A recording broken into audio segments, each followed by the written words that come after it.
Hey everybody, Scout Crafty here again. It's Wednesday, midweek Wednesday, but it's a special Wednesday. Today is March 1st, which means it's the cutoff date. Midnight tonight will be the cutoff date for any entries sent in for the 2x4x12 challenge. I have to tell you, we got a lot of entries, a lot of great entries, a lot of fun. Everybody had a good time, and me especially. I have to tell you, I had such a good time doing this. It really made the month of February, which is not one of my favorite months, but it just made it really special this time. I did a couple cars working on them the whole month, actually. I finished my last one last night at 1:04 a.m. And so I got to come down here, do a little cleanup before we get started today, but I got a good show planned for you today. We want to talk about some jeweling that we want to talk about. On one of the things that I picked up at the show last week, I didn't get a chance to show you because we ran out of time. Let's get started right away. Okay, first up, a couple things that didn't make it into the show last time because I was running short on time. This one here, I got this little, it's almost like a drilling hammer. They call it a rivet hammer or something, and it is just the most beautiful, nicely weighted hammer. I guess it's about a pound or something. It would be great for doing punches or whatever. It's just lovely. And the funny thing is, I haven't seen one of these before. Very light. I have drilling hammers, but different. This one comes down to a cone. Nice hammer. And the funny thing was, I'd never seen one of these before, and there was 3 of them at the show that one time. Isn't that funny how that works like that? So I picked that up. And then also I picked up these beautiful pair of Kreuter 1831 8-inch. You can see the designation -8. These were Mike's. Mike does some tool restorations. He buys tools, cleans them up, and turns them up. But he lets them. Mike always has great prices, and these were $2. But look at the jaws are pristine. They're just beautiful. He did a nice job cleaning them up. And look at the embellishment. Look at that Art Deco handle embellishment. This was at their peak, you know. Really beautiful, aren't they? So I couldn't pass these up. And last up, I picked this up from Lenny, and this is just a beautiful little XY tip. You see what I paid for it here, and I'll tell you something. These here are just wonderful. If you can come across a decent one, you can see here. This one here is a decent one. Has a couple nice features that I'm going to talk about here, including nice little bearing guides that these rods roll on. Has locks here that you could lock it down. And let me show you what this does. Now, the difference between a drill press and a milling machine is basically the mill table. This is called a mill table. And the rest of the head is very close to a drill press. But this is what really makes a milling machine work. And what you do is these little clamps here, you can see these are called T-slots. They basically, and the reason they call them T-slots is because they have they look almost like a T, like you see the top of a T upside down. So these are T-slots on the table, and what you have, now they have bolts in here, but they usually have little T bolts that fit in there. They're shaped like a T, but because this is shaped like this, you know, they're using regular bolts, and then they have these little hold downs. Now, what you would do is you would take your work, you would clamp it down here, clamp this down onto your work, and now you can do all kinds of operations on a drill press that normally you would have to do on a milling machine. This rotates the table front and back, you can see here, and this one on this side rotates the table left and right. Now, again, like I said, if you wanted to lock it down, you turn this knob like this, and now that locks it down, you know, so it keeps it more stable. Here's the problem with these. A lot of times you'll find the inexpensive ones, you know, just like those cheap drill press vices. You'll find these a lot of times, the inexpensive ones, they're usually more compact and they're very sloppy. And that's the ones, they give you more trouble than they're worth. Just like a cheap drill press vise, they're like, you know, really junky. To get one of these, they're usually more expensive because they got some of the nice features. First of all, the thing to look for is backlash. What backlash is when I go from forward to back, just like from left to right, like I'm going here with the knob, you see that this is instantly moving the table. Now, if I turn this knob halfway down and the table don't move, that means you have too much excessive slop in here, and that's the problem with a lot of these XY tables. So the first thing you look at is if there's any slop, and you can see there's no slop. It's instant response. As soon as I turn this, the table moves. Same thing with the left and right.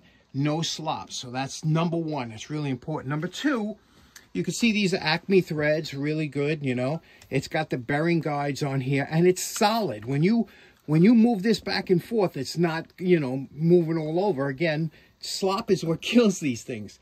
So this is what I bought, and I got this because for jeweling. And this is a perfect thing to step your game up in jeweling, and I'll tell you why. Let's get into that. Now, when we talk about jeweling, or engine turning, as it's sometimes called, basically what we're doing is we're putting a little embellishment on here to give it a little interest, and they do it on all kinds of watchmaking. They do it on old engines, on trucks they used to put it on, so it's just a nice way to put a finish on some metal and add interest to the piece. Now, well, you always hear me say I did hand jeweling, which means it's freehand jeweling. It's not going to be perfect. And I'm going to show you the difference between good jeweling and bad jeweling. Now, in order to make the pattern, the first thing you have to decide is what kind of material you're using and what kind of abrasive you're going to use. There's a bunch of things that can make a jeweling pattern, okay? You can use a wire brush. You could use Scotch-Brite. You could use... they have special abrasive pads that you can use. You can use, you can put a little bit of grease on here and sprinkle sand on it and use a wooden dowel. Anything that'll put small, minute scratches into this surface is jeweling. Now, the finer the scratches, the better it's going to look. So, you know, you don't want to have too coarse of a scratch for that jeweling pattern. And also, the important thing is what size. Now, if you had a small piece like this, you know, you don't want a big jeweling pattern because it's a small piece. Meanwhile, something like this, you see how we have a small jeweling pattern, and it makes it look, it's nicer. But you don't want something too small on this either because it gets too busy. So you got to get the right size. So for something like this, I would want something probably about 1/2 inch to give the nice, you know, look on here. Now, the important thing is, and this is why I bought this table, to do proper jeweling, the first thing is when you make your first pass, when you put your jeweling, whatever you're going to use, you're going to come down, you're going to make your first circle, then you're going to overlap that circle a little bit with a second circle, overlap that one there with a third circle, and that's how you do it. You're just going to work your way down. Now, these circles will be filled in, obviously, with but that's how you're going to be working. You're overlapping each one. Then when you get down to the second row, you're going to offset it by 1. So you're going to go between this one, and you're going to put one here like this. And you're going to jewel it like this. Now, there's all different patterns you could do, but as you're going like this, it's going to show up into a pattern. You're going in between.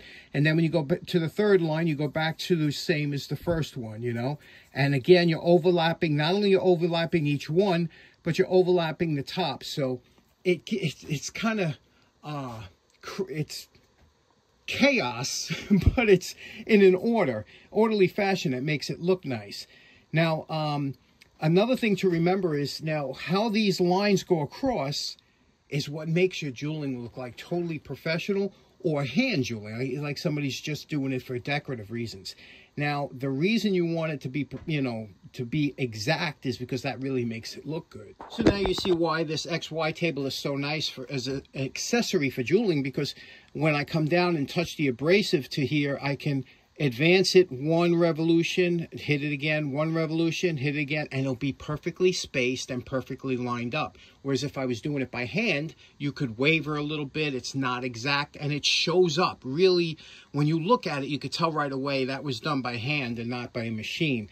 The best jeweling is done by CNC because that's absolutely precision, and when you see that done, you say, oh, it looks like a machine did it, but let me show you with this piece of steel here. I'm going to show you, first thing you want to do is we want to clean up the surface because you don't want to have a dull surface. The nicer this surface is, the better your jeweling will look.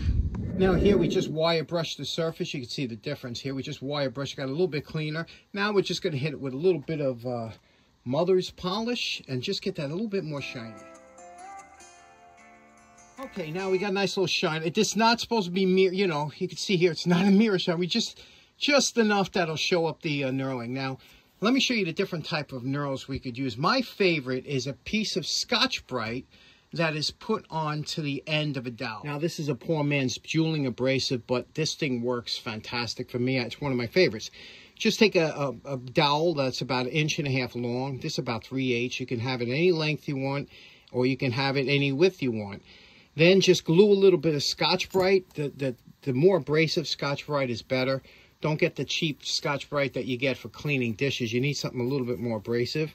Just glue a little bit on there. You could use epoxy. You could use wood glue, anything.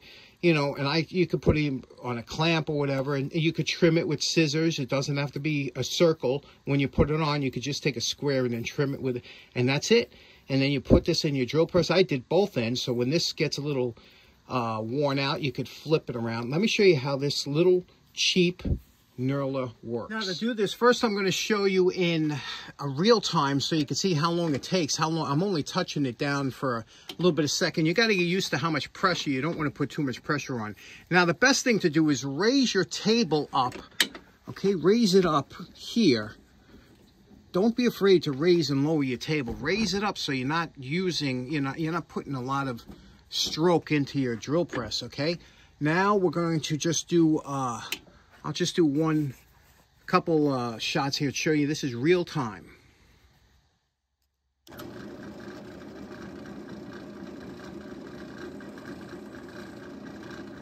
Now, what you see me doing here is absolutely freehand jeweling or engine turning. And when you see me doing this, I'm moving everything up by hand, and there's no guide or anything to guide me. Now, this method, if you had a straight edge, you could clamp a straight edge onto the table of the drill press and run it along the straight edge, then move the straight edge over 1/2 inch and then do the same thing again, and it'll give you much better results. But sometimes you're doing a tool that has a compound curve or a curve to it, and you don't have that luxury. So it's always good to practice freehand knurling. Because in the tool, what we do in tools, a lot of times we only have small areas we could do it on that are uneven or that have an unusual shape to it. Whereas what we're doing now on a straight piece with flat sides is the easiest type of knurling to do, especially if you have a guide or something like that you could run it alongside.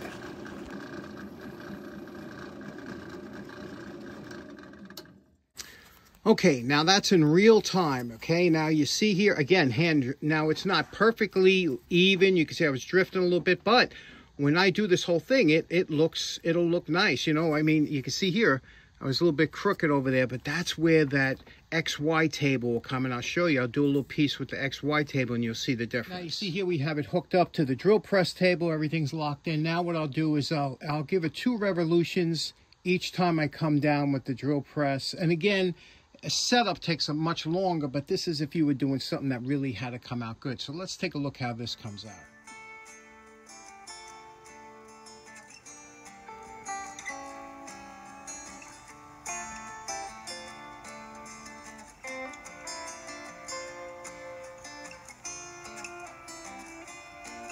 Okay, now you see this was my hand jeweling, you see, and like I said, it's crooked down here. You could see it. But now look at it, what we did with the X. That's my first time using that XY table, not knowing. But look at the difference here, this section, right? Night and day. Now that's proper jeweling. This is hack jeweling and proper jewel. So now you see why that XY table comes in handy when you want to do something like that. Beautiful, right? Now, if you're going to make up one of these jeweling sticks to try on your own, you got to make a bunch up, because this is what happens. See what happens? It gets loaded up after a while with the actual, that's the steel, because this is an abrasive, so that's loading up. So now, when it gets to this point here, you would start to see your swirls look weak. So then you take this out and you flip it around, you put in a fresh one. And there's nothing you could do when this gets like this, you know, so you can either cut this off, glue a new one on for next time. That's why I make up like 10 or 15 of them at once, because, you know, you go through them. Now, everything we did today was done with this one side, so you can see how much you can get done with one of these. But it's inexpensive, and they're, you know, they're fun to use, and they do come out real nice. I like this Scotch-Brite stick the best. Okay, so in closing, a little short one today, but just wanted to say that today's the last day of the 2x4x12 challenge. By midnight tonight, if you have your photos, send it in. A couple photos, send it to me at my email address. And Friday, we'll have that video of everybody's entries. A lot of fun. Thank you so much for participating. And if you sent me photos and you didn't get a thank you from me, that means I didn't get them. So check the email address. And if you got a thank you, I got them. If you didn't get one, send it again. Anyway, thanks so much for tuning in. We'll see you again on Friday. Take care now. Bye-bye.